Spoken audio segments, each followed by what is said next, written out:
Y estamos en comunicación telefónica con Edgardo Llano, que es secretario general de la Asociación del Personal Aeronáutico y también es adjunto de CTA de los trabajadores y trabajadoras. Edgardo, ¿cómo te va? Hola, buen día, ¿cómo están? Gracias Bien. por el llamado. No, a vos por el contacto. Bueno, Edgardo, la semana pasada fue que el gobierno anunció que decidían privatizar aerolíneas. Queremos saber qué sabes del tema. Bueno, el gobierno, como viene haciendo, el que asumió, viene haciendo la forma con gente muy inoperante, porque mandaron a 20 diputados del PRO encabezados por Lombardi a presentar un proyecto de privatización, cuando la ley establece que para poder privatizar una empresa como Aerolíneas, el proyecto tiene que ser mandado por el Ejecutivo, así como hizo Cristina en su momento cuando nos mandó el proyecto para la expropiación en el año 2008. Pero bueno, es la gente que nos conduce. Ahora ese proyecto que se va a presentar en el Congreso tiene que ser tratado por el Congreso y a partir de ahí avanzar en una privatización que ya fracasó en los 90, ¿no? En los 90 la línea fue privatizada con muchas más empresas del Estado y bueno, terminó en la ruina que el Estado tuvo 10 años recuperarla en el 2008 debido a la situación insostenible, salarial, de funcionamiento, no había rutas. Y bueno, el gobierno quiere volver a repetir la misma historia equivocándose una vez más. Así que esta es la situación que tenemos que el gobierno se equivoca. Creemos que eso es un tema personal de Guillermo Franco, porque al otro día que la ley base se aprobó, Franco se anunció que iban a mandar un proyecto para privatizar Aerolíneas, y eso no es casualidad, tiene que ver con que en el 2001 Franco sea presidente de la empresa que se llamaba Argentina, que era la ex Lapa, que la había comprado Mexian, y nosotros nos hemos reunido con él en ese momento como presidente de la compañía, y él decía que su objetivo era destruir Aerolíneas. Bueno, ese objetivo lo sigue teniendo y hoy es uno de los impulsores a la privatización de Aerolíneas, pero bueno, en la actividad no hay nadie que sepa el tema. El secretario de Transporte es un inoperante total, desconoce totalmente la actividad, no solo del transporte aéreo, sino del transporte en general. Lo único que hace es amenazar cada vez que uno realiza una medida de fuerza. Vive amenazando al señor Moveta, así que realmente lamentable. Pero bueno, obviamente estamos hablando con diputados, con senadores para explicarle la problemática que se vivía en su provincia si se iba a privatizar Aerolíneas, donde a muchas rutas no se volaría más. ¿Y cómo viene siendo ese intercambio con esos diputados y diputadas que están hablando? Viene bien, por ahora obviamente estamos hablando con diputados de Unión por la Patria, que son los más proclives a oponerse a la privatización, pero bueno, vamos a hablar también con los bloques de izquierda y con todos los que estén dispuestos a escucharlo, ¿no? Pero tenemos antecedentes, tenemos la experiencia, tenemos el conocimiento de lo que fueron las privatizaciones y lo que padeció en la provincia cuando en manos privadas se dejó de volar a muchas rutas justamente porque no eran rentables.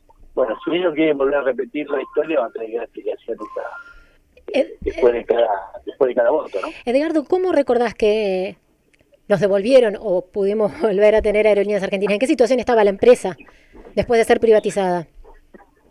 Bueno, después de ser privatizada la empresa pasó por varios manos. Primero Iberia, la empresa del Estado español en ese momento, que pasó de un estado a otro estado.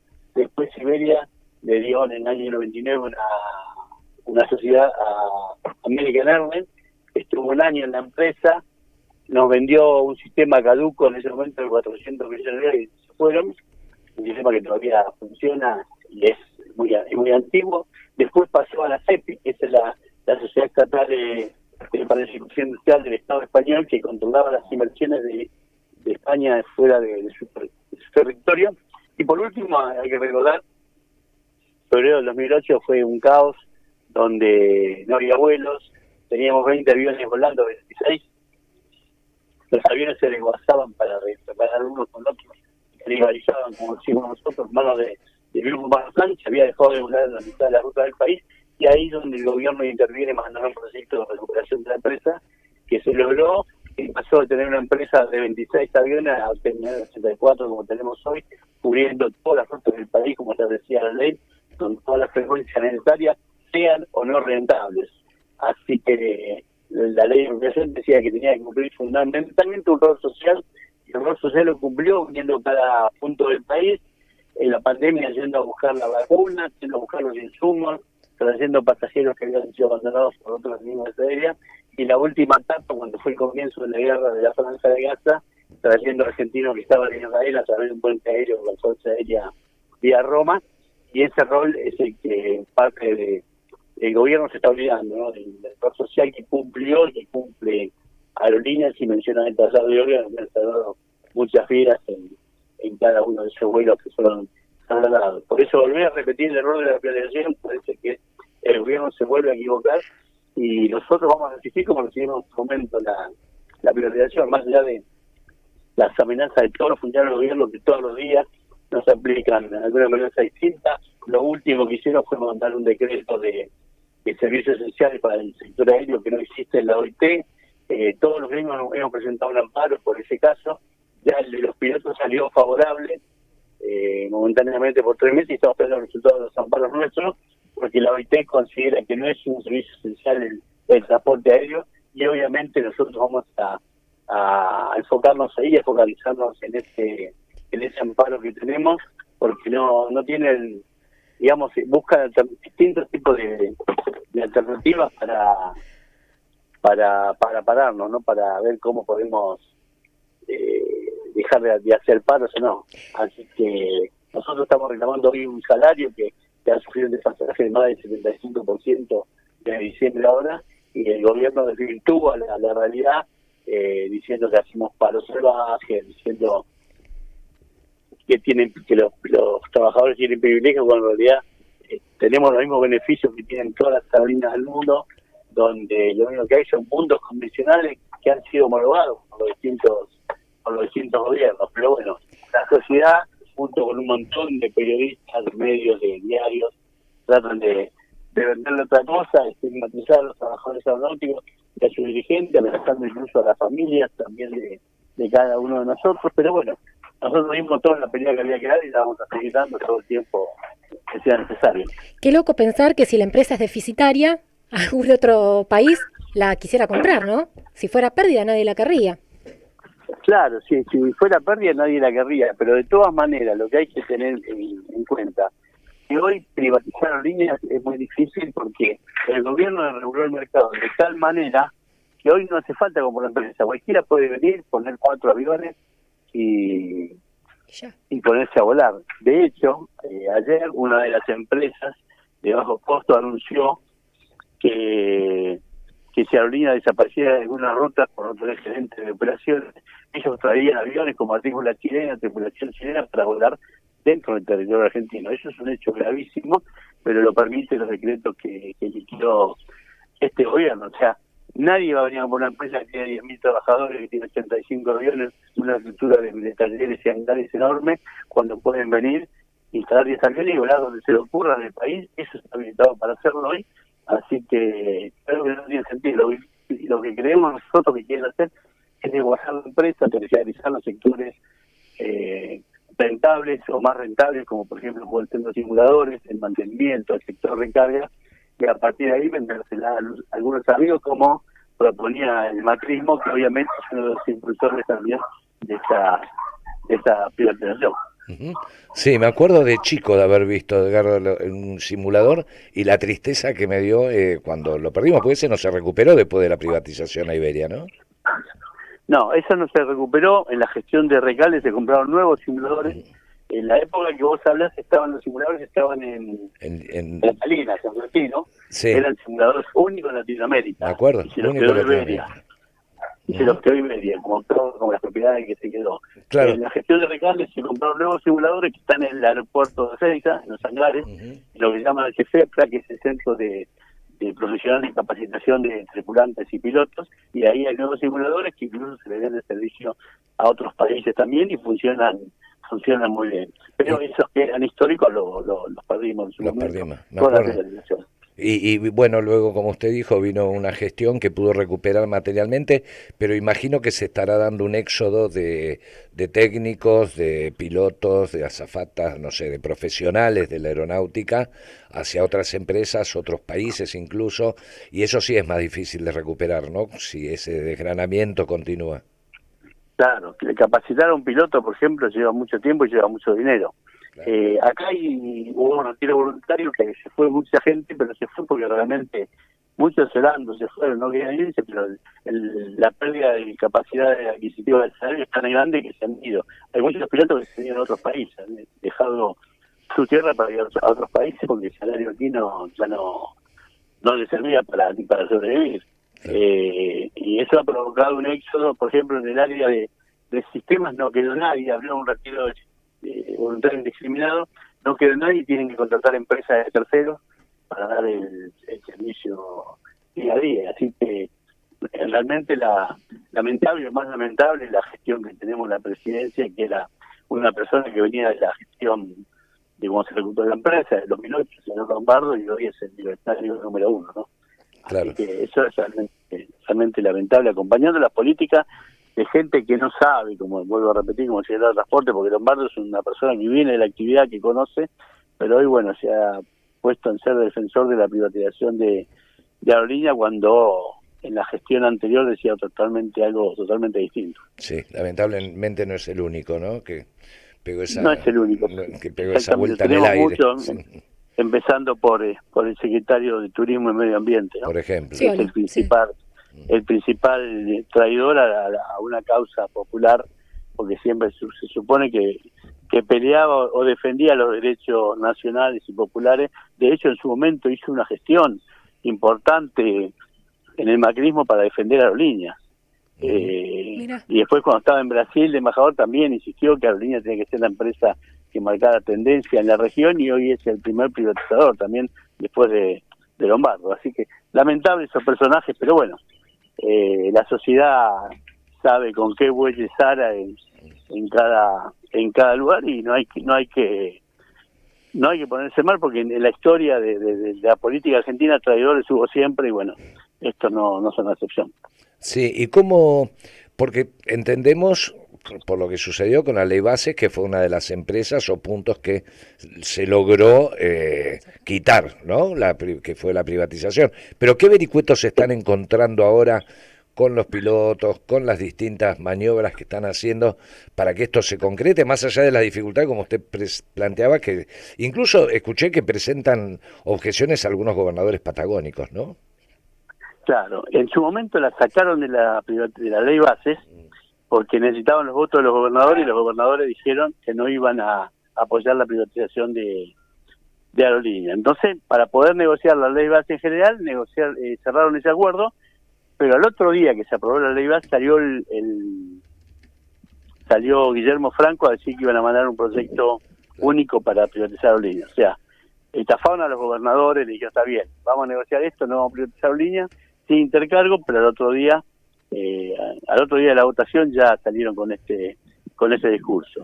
Con lo cual, sí. No, ¿cómo se puede seguir confiando? Porque te hacen esto, te cierra un trato a alguien, y si bien después no es desvirtuado por otro funcionario del gobierno de mayor rango, te hacen esto y te mandan por la espalda a otro, por ser fino. Bueno, por eso los diputados y los senadores y los gobernadores tienen que tener en cuenta con quién están negociando, y que los acuerdos que les prometen no se cumplen, ¿no? La Ley Base, aparentemente también hubo un acuerdo de inversión en distintas provincias que tampoco se están cumpliendo, y sabemos que hay gobernadores que están muy enojados por ese tema. Bueno, pero si se ponen a acordar con gente que funciona de esta manera, va a ser muy difícil para ellos. En el caso de Aerolínea, lo que estamos explicando nosotros los diputados es que va a pasar lo mismo de antes. A las rutas rentables, Marsanda había dejado de volar, a las no rentables, y va a pasar lo mismo acá. Claro. Y las bajo costos están anunciando inversiones, pero solamente para volar. Ayer Yesmar anunció volar a Bariloche, Mendoza y Córdoba, a esos lugares que sí son rentables, que tienen varias frecuencias por día. Yo no sé qué le van a decir a la población de Catamarca, de San Luis, de La Rioja, de Santiago del Estero, cuando dejen de volar y los gobernadores hayan votado en conjunto con el gobierno esto. Claro. Por eso digo, el panorama es muy difícil de acá para adelante. Yo creo que no va a haber inversiones, no va a haber grandes inversiones en el sector. Nadie va a venir a comprar Aerolínea, me parece, salvo que, vuelvo a repetir, quieran entregar algunos sectores, por ejemplo, los hangares de Ezeiza. En Ezeiza tenemos el hangar más grande de Latinoamérica, el hangar 5, que se llama, que se hizo también la gestión Recalde, y la empresa americana está muy interesada en en eso. Todo tiene que ver con los negocios. Al principio las empresas a privatizar eran 41. Entre esas empresas estaba FADEA, que es la fábrica de aviones de Córdoba, que nosotros tenemos representación ahí. La sacaron a último momento y le aumentaron el presupuesto con respecto al año anterior, y nos llamó la atención a qué se debía que la sacaran y le aumentaron el presupuesto. Bueno, cerraron un acuerdo con American Airlines y con el grupo LATAM para reparar sus aviones ahí con una mano de obra muy barata, porque también tiene un desfasaje salarial de más del 50%, mano de obra muy calificada, y bueno, era llamativo, pero bueno, también hay un negocio en el medio y donde también hay funcionarios que eran de macrismo que tienen intereses también en esa fábrica. O sea, nada es casualidad, siempre hay un negocio en el medio. Sí. Edgardo, quería preguntarte que nos puedas comentar al menos unas líneas del plenario que se hizo de las 2 CTA, fue el lunes. Ayer. Sí. Ayer tuvimos en la CTA Autónoma, nos juntamos los 2 consejos directivos de la CTA, veníamos trabajando ya en un proyecto de reunificación después de la separación que tuvimos en el año 2010, donde han pasado muchas cosas en el medio y desde el macrismo también tuvimos muchas oportunidades de actuar juntos en la acción, unidad en la acción que le llamamos, y vimos que tenemos un montón de coincidencias, tenemos una necesidad, el movimiento obrero no puede estar repartido en estos momentos, y me parece que hay coincidencia para lograr la unidad. Bueno, ayer tuvimos el primer plenario grande y hubo avances importantes, sacamos un documento que si no lo tienen después se lo podemos enviar, un documento con respecto a lo que va a seguir y cómo vamos a seguir en esto. Vamos a hacer una marcha federal también contra el hambre, apoyo obviamente de las 2 centrales a todos los conflictos que están vigentes, pero me parece que es un camino que despacio lo vamos a ir construyendo y vamos a ir logrando la unidad de aquello que alguna vez construimos en el año 90, cuando se crea la 90 se crea la CTA, y nadie apostaba que durara más de un año, y sin embargo llegamos hasta hoy, separados, pero hoy ya trabajando desde hace un tiempo en la unidad, en la reunificación, porque creemos que ese es el camino que tenemos que seguir adelante. Por ejemplo, y más que nunca después de haber visto lo de la CGT ayer, ¿no?, que se fue a dialogar con el gobierno, o parte de la CGT, porque tampoco es toda la CGT, fue a dialogar con el gobierno después que aniquilaron el salario de los jubilados, después que aplicaron la reforma laboral, después de que quitaron un montón de derechos. O sea, un diálogo que llega tardío. Me parece que fue lamentable el papel de la CGT ayer en el gobierno, hablando, diciendo que son los representantes de los trabajadores. Yo creo que están bastante lejos de eso, incluso sus propios trabajadores de cada una de las organizaciones que estuvieron ayer presentes. Pero bueno, van a un diálogo cuando ya perdimos un montón de derechos, la CGT no actuó en ningún momento. Y bueno, ahora nosotros nos estamos preparando también mañana para la marcha acompañada de los universitarios ante el intento nuevamente del veto de Milei. Hay que recordar que ya vetó el aumento miserable de los jubilados, y obviamente la universidad pública tiene que ser una causa de interés de todos los argentinos, de defensa, porque primero está entre las universidades más importantes del mundo, y segundo porque es la que permite la gratuidad de la educación y la que permite que los hijos de los trabajadores puedan concurrir a una universidad, graduarse, ser profesionales y tener un mejor futuro. Así que también estamos acompañando el proyecto de los universitarios para el día de mañana. Edgardo, gracias por el tiempo, por todo lo que vienen trabajando y haciendo, y estamos en contacto. Bueno, gracias a ustedes por la preocupación de siempre por todos los trabajadores. Abrazo. Un abrazo.